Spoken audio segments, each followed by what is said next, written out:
हाय everyone. आज का LeetCode problem है maximum distance between a pair of values. देखते हैं प्रॉब्लम क्या कह रहा है। You are given a two non increasing zero index integer arrays nums ones and nums twos and a pair of indexes I J where दो condition है and is valid if both okay. ठीक है, explain करता हूँ मैं problem क्या हो रहा है। सबसे पहले यू नीड टू अंडरस्टैंड कि नॉन इंक्रीजिंग क्या होता है।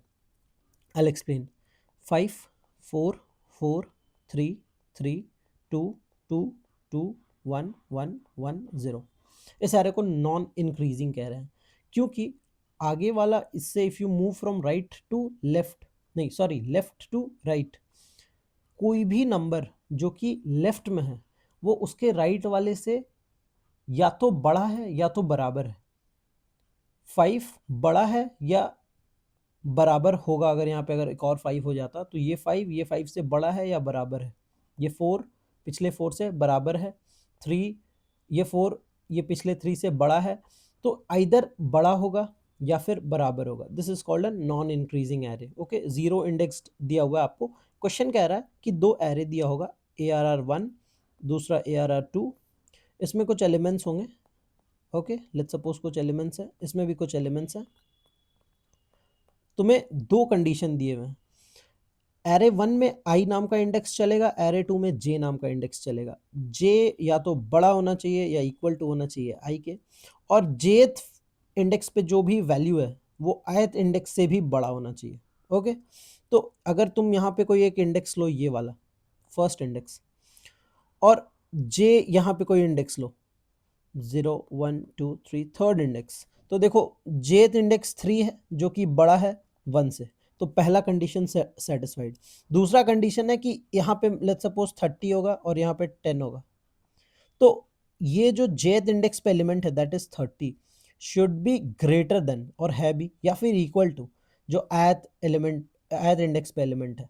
तो ये दो कंडीशन सेटिस्फाइड है तो तुम्हें दो पेयर ऑफ इंडेक्स मिल गए, एक 3 और एक 1। इसका डिस्टेंस कैसे निकलेगा, इन दोनों का distance 1 2, 3 minus 1 that is equal to 2। तो ऐसे करके तुम्हें दो पेयर ऑफ इंडेक्स निकालना है, जितने भी निकाल पाओ, और उनमें से जिसका भी ऐसा डिस्टेंस मैक्सिमम 2 से बड़ा अगर तुम्हें कोई मिल रहा, हो सकता है यहाँ पे कोई हो जाए लेट्स सपोज 25, तो ये भी देखो 10 छोटा है 25 बड़ा है, और जे ये फोर्थ इंडेक्स है और ये फर्स्ट है, तो 4 इज ग्रेटर देन 1। जेथ इंडेक्स भी बड़ा है, वहाँ पे एलिमेंट भी बड़ा है, तो देखो अब मेरा हो जाएगा 4 माइनस 1, 3 हो जाएगा मेरा मैक्सिमम डिस्टेंस। तो ऐसे तुम्हें मैक्सिमाइज करना है अपना distance. Okay, so this is the problem. अब आओ एक एग्जांपल से समझते हैं। ये हमारा एग्जांपल दिया हुआ है, तो देखो बेसिक अप्रोच ये रहेगा कि तुम सारे पेयर्स को फॉर्म कर लो और चेक कर लो, यानी दो लूप लगाओ। ये 50, अभी 50 के नीचे जस्ट 50 ये ith इंडेक्स है और ये jth इंडेक्स है। यहाँ से चेक करो क्या 100 ग्रेटर देन 50 है। यस है, मतलब देखो पहला कंडीशंस लिख देता हूँ। पहला कंडीशन है nums2 ऑफ j, यानी दूसरे इंडेक्स में जो j इंडेक्स पे एरे है वो बड़ा होना चाहिए या इक्वल होना चाहिए nums1 ऑफ i, पहला कंडीशन। और दूसरा कंडीशन है कि j must be greater than equal to i। तो देखो ये 0 1 2 3 4, जीरो इंडेक्स i से शुरू करते हैं क्या, और ये जेथ भी 0 है, तो जेथ में 100 है which is greater than equal to 50, तो ये तो ट्रू हो गया। और j इक्वल टू या फिर ग्रेटर देन i होना चाहिए, 0 is greater than equal to 0, तो सही है। तो देखो एक पेयर मिल गया 0 0, बट इसका डिस्टेंस क्या होगा 0 माइनस 0 0, तो हमें इससे ज़्यादा देखना है। अब देखो i को वहीं पे रहने दो, j आगे बढ़ाते हैं 20, बट देखो 50 इज ग्रेटर देन 20, जेथ इंडेक्स पे जो है वो छोटा है, तो ये वैलिड कंडीशन, हमारा पहला कंडीशन इनवैलिड हो गया। फिर 10 देखेंगे, तो एक बात ध्यान रखना, देखो अगर तुम्हें यहाँ पे कोई भी एलिमेंट मिला आयत और उसके बाद जेथ उससे छोटा मिल गया, तो ये नॉन इंक्रीजिंग एरे, इसके बाद वाला सारा छोटा होता जाएगा, तो आगे चेक करके कोई फायदा नहीं है। फिर तुम आई को आगे बढ़ा दो अगले इंडेक्स आई के लिए, 30 के लिए फिर चेक करो। पर देखो 30 के लिए जब तुम चेक करोगे तो क्या तुम फिर से शुरू करोगे? अगर तुम शुरू से शुरू करोगे तो जे तो 0 हो जाएगा और आई 1 है। तुम्हें हमेशा 30 के नीचे वाले, मतलब ये 20 से शुरू करना, इससे पहले देख के कोई फायदा नहीं है, क्योंकि पहला ये जो दूसरा कंडीशन है ये इनवैलिड हो जाएगा। जो जे है वो छोटा हो जाएगा, 0 हो जाएगा जे, और आई 1 रह जाएगा, तो कि ये इनवैलिड हो जाएगा। समझे? तो ऐसे पूरा 2 लूप लगाएंगे, ट्रैवर्स करके चेक कर लेंगे, ठीक है? देखो एक्चुअली तुम्हें क्वेश्चन क्या कह रहा है पता है? क्वेश्चन तुम्हें कह रहा है कि फाइंड द फारदेस्ट जे, यानी सबसे दूर का जेथ इंडेक्स निकाल के दो, ऐसा कि जे तो बड़ा होगा ही या फिर बराबर होगा आई के, और जेथ पे जो वैल्यू है जेथ इंडेक्स पे, वो वैल्यू भी नम्स ऑफ आई के से बड़ा होना चाहिए। ओके, तो ये हमारा मेन एजेंडा है, ठीक है? तो अब देखते हैं 2 लूप लगा के हमने कैसे करा। देखो, सबसे पहले एक फॉर लूप लेंगे जो कि आई शुरू होगा 0 से और n तक जाएगा, ठीक है? जो कि आई आयत फर्स्ट एरे का साइज होगा। और उसके बाद फिर एक और फॉर लूप लेंगे जो कि जे को हम पता है आई से ही शुरू कर देंगे, क्योंकि अगर जे हमेशा अगर आई से, मान लो ये आई आई ये है, तो उससे पहले तो देख के फायदा नहीं है। जे हमेशा आई के बराबर या उससे बाद से शुरू होना चाहिए। तो अगर मेरा आई 2 है और जे को हम 2 से शुरू करें, तो 2 से शुरू होकर वो 2 3 अपने साइज तक जाएगा। तो कभी भी ये कंडीशन जो है ना, j is always greater than equal to i, ये इनवैलिड नहीं होगा। तो एक कंडीशन तो हमने फॉर लूप पे सेटिस्फाई करा लिया कि जे इज इक्वल टू आई से शुरू करेंगे, जे लेस देन एम होना चाहिए, जो अपना एम जो इसकी साइज नम्स 1 की साइज एन ले लो और नम्स 2 की साइज एम ले लो, ठीक है? और फिर जे प्लस प्लस कर देंगे और यहाँ आई प्लस प्लस होगा। ये 2 लूप लगाया और अब चेक कर लेंगे कि अगर nums of i greater than equal to nums of j है, मतलब ये कंडीशन मेरा इनवैलिड हो गया। मुझे तो जे बड़ा चाहिए ना, नम्स ऑफ जे बड़ा होना चाहिए। नम्स 2 ले लो और नम्स 1 ले लो, तो ये तो फिर मैं ब्रेक कर जाऊंगा कि आगे देख के कोई फायदा नहीं है ये जेथ लूप में। एक बार तुम्हें कुछ मिल गया यहाँ पे कि यार बड़ा नहीं, इसके बाद वाले सारे जो हैं वो और छोटे हैं, तो आगे देख के कोई फायदा नहीं है, ठीक है? जैसे ये 30 और 20 ले लो, 30 बड़ा है और 20 छोटा है, तो नम्स ऑफ आई में जो एलिमेंट है 30 दैट इज ग्रेटर, और नम्स ऑफ जे में जो एलिमेंट है 20 वो छोटा है। तो आगे जे में जो भी देखोगे तुम, वो सारे 30 से छोटे ही होंगे, क्योंकि नॉन इंक्रीजिंग एरे है। तो आगे देख के कोई फायदा नहीं है, इसको ब्रेक कर दो और आई को आगे बढ़ा दो। अब 5 के लिए देखेंगे, ठीक है? 30 से शुरू होने वाला कोई भी अपने पास पेयर नहीं मिलेगा, तो ब्रेक कर देंगे। और एल्स, अगर ये कंडीशन सेटिस्फाइड नहीं है, मतलब ये कंडीशन सेटिस्फाइड नहीं है, मतलब ये सेटिस्फाइड है, जे में बड़ा है, आई में यहाँ पे मैंने कंडीशन डाला आई में बड़ा है बट मुझे जे में बड़ा चाहिए, तो फिर मैं क्या करूँगा, वो पॉसिबल है तो फिर मैं डिस्टेंस निकाल लूँगा कि देखो जे माइनस आई डिस्टेंस होता है, और एक ग्लोबल वेरिएबल ले लूँगा मैक्सिमम डिस्टेंस का, ठीक है? उसमें चेक कर लूँगा कि maximum distance is equal to maximum of maximum distance comma ये जो डिस्टेंस अभी निकला, मैं मैक्सिमम मेंटेन करता चलूँगा, दैट इज़ इट। और लास्ट में मैक्सिमम डिस्टेंस रिटर्न कर दूंगा, return maximum distance. So this was our approach. तो देखते हैं इसका कोड। देखो ये कोड है, ठीक है? मैंने n और m डिक्लेयर कर दिया, नम्स और नम्स 2 के साइज को। एक पहला फॉर लूप लिया, ये दूसरा फॉर लूप लिया, यहाँ पे चेक कर लिया कि अगर नम्स ऑफ i बड़ा है तो यार ये कंडीशन इनवैलिड है, तो पहले लूप से ब्रेक, दूसरे लूप से ब्रेक कर जाओ, इस लूप से ब्रेक कर जाओ, आई को आगे बढ़ाते हैं, और नहीं तो ये मैक्सिमम डिस्टेंस निकालो और लास्ट में रिटर्न कर दो। पर पता है इसका टाइम कॉम्प्लेक्सिटी क्या हो जाएगा? इसका टाइम कॉम्प्लेक्सिटी हो जाएगा ओ ऑफ n क्रॉस m, मतलब n स्क्वायर पे चला जाएगा ये, ठीक है? क्योंकि हम सारे दोनों फॉर लूप सारे n और m एलिमेंट को कवर कर रहे हैं, तो ये टीएलई दे देगा तुम्हें। तो देखो यार, अगर ये टीएलई दे दिया तो हम तो एक बेसिक अप्रोच लगा और हमें समझ में आ गया कि सारे देखने हैं, बट हमें एक चीज़ पता है, नॉन इंक्रीजिंग एरे, मतलब ये जो एरे है ना अपन आगे से घट रहा है, ठीक है? तो अगर मुझे कोई आयत एलिमेंट के लिए एक मिनट फिर से ले लेता हूँ, 50 30 5 4 2, ठीक है? यहाँ पे ले लेता हूँ 50 30 5 4 2, और यहाँ पे थी 100, और क्या थी 20 10 10 5, 20 10 10 5, ये पहला नम्स था n1 और ये नम्स 2 था, ठीक है? तो अगर मुझे 30 के लिए निकालना है तो इसके आगे चेक करना है मेरा सर्च स्पेस क्या है, ये यहाँ से लेके यहाँ तक, जहाँ पे ये फर्स्ट इंडेक्स में, तो यहाँ के फर्स्ट इंडेक्स से यहाँ तक, ठीक है? इसका साइज अगर m ले लेंगे तो फर्स्ट इंडेक्स से m तक चेक करना है। क्या चेक करना है कि सबसे डिस्टेंस सबसे लंबा क्या होगा, अगर मुझे लास्ट में कोई ऐसा एलिमेंट मिल जाए जो इससे बड़ा हो, ठीक है? तो मैं यहाँ पे ना लीनियर सर्च एक एक करके सर्च करने से बढ़िया, क्योंकि मुझे पता है ये सॉर्टेड है एक डायरेक्शन में, मैं बाइनरी सर्च लगा दूंगा। उससे क्या होगा, सबसे लास्ट वाला पॉसिबल इंडेक्स मुझे मिल जाएगा जो कि वैलिड है, वैसे कंडीशंस में लगा दूंगा, तो मुझे लीनियर सर्च नहीं करना पड़ेगा। जैसे कि ये एग्जांपल देखो 5 है, ठीक है, ये सेकंड इंडेक्स में, तो मैं यहाँ से सर्च करूंगा, तो मेरा अभी देखो सर्च स्पेस है 10, 10 और 5, ठीक है, ये सेकंड इंडेक्स है, थर्ड इंडेक्स है और फोर्थ इंडेक्स है, और मैं इस 5 के लिए सर्च कर रहा हूँ।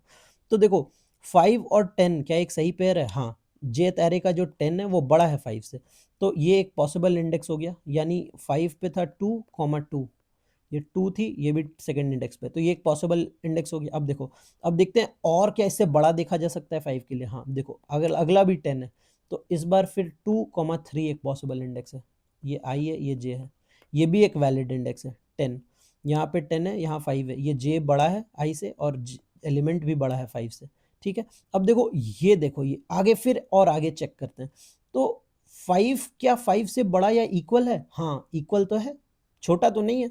तो पहला कंडीशन वैलिड हो गया कि जो एलिमेंट होगा वो बड़ा होना चाहिए या फिर इक्वल होना चाहिए, और दूसरा कंडीशन ये था कि जे बड़ा होना चाहिए। जे देखो, ये जे फोर्थ पोजीशन पे है और ये सेकंड पोजीशन पे है, तो फिर मेरे पास सेकंड और 4 आ गया। तो देखो इससे डिस्टेंस निकला 4 - 2 दैट इज इक्वल टू 2, इससे निकला 1, इससे निकला 0, तो मैक्सिमम डिस्टेंस तो मुझे पता चल रहा है कि मुझे सबसे लास्ट वाला एलिमेंट चाहिए जो सबसे बड़ा हो, तो मैं बाइनरी सर्च लगा के सबसे एज वाला खोज लूंगा। इंस्टेड ऑफ चेकिंग 10 को चेक करते हैं, 10 को चेक करते हैं, 5 को चेक करते हैं, मैं सबसे राइट मोस्ट चेक करूंगा। अगर राइट मोस्ट नहीं निकला तो फिर मिड -1 करके यहाँ पहले चेक करूंगा। That is how binary search works. तो देखो बाइनरी सर्च वाला कोड दिखाता हूँ। हमने बस एक पहला फॉर लूप लगाया था पुराने कोड पे, लगाया है इसमें, और दूसरा इंस्टेड लीनियरली अगले फॉर लूप में चेक करने की जगह मैंने बाइनरी सर्च लगा लिया, ठीक है। मैंने आई ही ले लिया स्टार्टिंग पोजीशन, ठीक है, और एंडिंग पोजीशन m-1 ले लिया जो सेकंड एरे का आखिरी पोजीशन था, एंड उसके बाद एक रिजल्ट मेंटेन किया बेस्ट जो कि -1 है, और फाइंड किया कि सबसे लास्ट वाला इंडेक्स क्या है, और फिर सेम जो पुराने कोड में हमारा लास्ट का लाइन था आंसर मैक्स रिटर्न कर रहा हूँ, बट ये जो बीच का जो फॉर लूप था ना इस कोड में जो बीच में मैं चेक कर रहा था, ये इसके जगह लीनियर, ये एक और लाइन लगाया था ना लीनियर सर्च के लिए, इसके जगह मैंने बाइनरी सर्च लगा लिया, और ये आपको टाइम कॉम्प्लेक्सिटी देगा O of n log m, ठीक है। That is how it work, एक फॉर लूप पूरा और दूसरा बाइनरी सर्च वाला log m, ठीक है। बट ये तो मैंने बता दिया, बट ये भी एक प्रॉपर परफेक्ट अप्रोच नहीं है। परफेक्ट अप्रोच हमें मिलेगा 2 पॉइंटर से। तो अब हम लोग देखते हैं अपना optimal approach, that is 2 pointer, ठीक है। अब देखो इसमें पहला पॉइंटर आई रहेगा जो एरे 1 में चलेगा, दूसरा पॉइंटर जे रहेगा जो एरे 2 में चलेगा। अपने को क्या करना है, दो कंडीशन है अपने पास, ठीक है, मैं लिख देता हूँ। पहला कंडीशन है एरे ऑफ 2 में जो भी मेरा जेथ पोजीशन पे एलिमेंट होगा that must be greater than equal to array of 1 के ith पोजीशन के एलिमेंट पे, ठीक है। और दूसरा कंडीशन है मेरा j must be greater than equal to i, ठीक है। तो अभी इस कंडीशन को हम लोग देखते हैं मेनली। आई और जे अभी जीरोथ पोजीशन पे, ठीक है, ये भी जीरो, ये भी जीरो, आई और जे जीरो है। क्या 100 is greater then 50? Yes, 100 is greater then 50, और जे भी जीरो, आई भी जीरो है, तो ग्रेटर देन इक्वल टू हो गया, ठीक है। बट इस कंडीशन को अभी हम लोग इग्नोर करते हैं, बस ऊपर वाला देखते हैं। तो ठीक है, तो डिस्टेंस निकाल दो, तो डिस्टेंस होगा 0 - 0 दैट इज इक्वल टू, अभी डिस्टेंस जो आया है मैक्सिमम वो अभी 0 आया है, ठीक है। अभी अगर मेरा कंडीशन सेटिस्फाइड है तो मैं जे को प्लस करूंगा, जे अब यहाँ पे आ गया, ठीक है, ये आ गया जे। अभी फिर देखूंगा आई पे 50, जे पे 20, यार ये तो कंडीशन सेटिस्फाइड नहीं है, आई वाला बड़ा है, तो आई को प्लस कर दो, आई यहाँ पे आ गया। अभी फिर देखूंगा आई पे 30 है, जे पे 20 है, फिर यार ये तो कंडीशन बेकार है क्योंकि 30 बड़ा है 20 छोटा है, मुझे जे वाला बड़ा चाहिए, नीचे वाला बड़ा चाहिए, तो कोई बात नहीं, तो फिर आई को प्लस कर दो, ठीक है। अब देखो आई पे 5 और जे पे 20, आई पे 5 और जे 20, जे बड़ा है और आई 5 छोटा है, तो हाँ यार ये तो सही है, पहला वाला कंडीशन सही है, जे पे तो अपने पास बड़ा एलिमेंट है, तो ठीक है, डिस्टेंस निकाल दो। आई देखो क्या है, आई है अपना 0, 1, 2। अब तुम बोलोगे यार कि आई तो 2 है और जे 1 है, ये कंडीशन सेटिस्फाइड नहीं हो रहा है, बट 2 पॉइंटर्स में भी रहने देते हैं, अभी डिस्टेंस निकालते हैं। देखो इंटरेस्टिंग पार्ट होगा, डिस्टेंस था जे माइनस आई, अगर तुम ऊपर क्वेश्चन में जाके पढ़ोगे ध्यान से तो डिस्टेंस इज जे माइनस आई, और एब्सोल्यूट वैल्यू नहीं दिया है कि एबीएस नहीं लेना है, ठीक है। तो जे इज 1, 0, 1 और आई इज 2, ओके, 1 - 2 इज -1, और मेरा डिस्टेंस क्या था पुराना 0। तो अब मैं क्या डिस्टेंस अपडेट करूंगा, मुझे तो मैक्सिमम डिस्टेंस चाहिए ना, मैं तो यहाँ कंडीशन डालूंगा ना कि मैक्स डिस्टेंस जो मेरा फाइनल आंसर है is equal to max of max distance comma ये जो अभी डिस्टेंस मैं निकाल रहा हूँ यहाँ पे, तो ये तो -1 आ गया और मैक्स डिस्टेंस पहले से मेरा 0 है, तो 0 और -1 में कौन सा लिया आएगा, मैक्स, 0 ही ना लिया आएगा। तो तुम टेंशन मत लो, आई को आगे बढ़ने दो। अभी ये कंडीशन सेटिस्फाइड हो गया और कंडीशन सेटिस्फाइड है तो जे को प्लस करते हैं डिस्टेंस निकाल के, डिस्टेंस फिर -1 आया, कोई बात नहीं, जे को आगे बढ़ा देते हैं। अब जे आया इस पे, फिर देखो फिर कंडीशन सेटिस्फाइड है, 10 बड़ा है 5 छोटा है, फिर डिस्टेंस निकालो, बट ये दोनों तो सेम ही पोजीशन पे हैं, तो फिर डिस्टेंस 0 आ जाएगा। अब अगर फिर कंडीशन सेटिस्फाइड है तो फिर जे को आगे बढ़ाओ। अब देखो ये कंडीशन फिर भी सेटिस्फाइड है, 10 है 5 है, 10 बड़ा है, फिर तुम माइनस करो तो यहाँ पे डिस्टेंस 1 आ जाएगा। अगर फिर कंडीशन सेटिस्फाइड है तो फिर आगे बढ़ाओ, फिर आगे बढ़ाओ तो 5 पे आ गया, यहाँ पे आ गया जे। अब देखो 5 5 इक्वल है, ग्रेटर देन इक्वल मांगता है, ये सही है। तो फिर अभी फिर डिस्टेंस निकालो, ये लास्ट डिस्टेंस है 1 2 3 4 5, या फिर 0 लेते हैं, 0 1 2 3 4, तो ये 4 है मेरा, और यहाँ पे है 0 1 2, ये -2, तो मेरा आया डिस्टेंस 2। अभी तक मैक्सिमम डिस्टेंस 2 लिखा है। अभी फिर कंडीशन सेटिस्फाइड है तो जे आगे बढ़ा दो, जे आगे बढ़ाएगा तो खत्म हो गया, अब तो एरे ही पार हो गया, एरे पार हो गया, अपन रुक जाएंगे, यही आया अपना maximum distance. That is how 2 pointers will work, this will always work. और सबसे बेसिक है, इसका time complexity O of M plus n है, यानी O ऑफ n में आता है ये, ठीक है। पहले n लिया नम्स ऑफ साइज 1 एरे पहले का, m ले लिया सेकेंड एरे की साइज, आंसर एक ले लिया 0, जिसको आगे हमेशा मैक्सिमम, यहाँ पे देखो मैक्स निकालता जा रहा हूँ। आई और जे दो पॉइंटर लिया 0 0 से, और देख लिया आई अपना आउट ऑफ बाउंड नहीं होना चाहिए, अपने साइज से बाहर नहीं जाना चाहिए, और जे अपने साइज से बाहर नहीं जाना चाहिए। दोनों अगर साइज से नहीं बाहर जाएगा तो कंडीशन चेक करेंगे। अगर कंडीशन सेटिस्फाइड है, यानी जे में जो एलिमेंट है वो बड़ा है एलिमेंट ऑफ आई से, तो फिर आंसर अपना मैक्स निकालेंगे और जे प्लस करेंगे, और नहीं, अगर कंडीशन नहीं सेटिस्फाइड है तो आई को प्लस करेंगे। ऐसे करके फाइनली तुम्हें आंसर रिटर्न हो जाएगा। दैट इज व्हाट इज, 3 मैंने अप्रोच बताए तुमने, और पहला अप्रोच था O ऑफ n स्क्वायर, दूसरा था O of n log m, और तीसरा अप्रोच था O of n cross m, n plus m।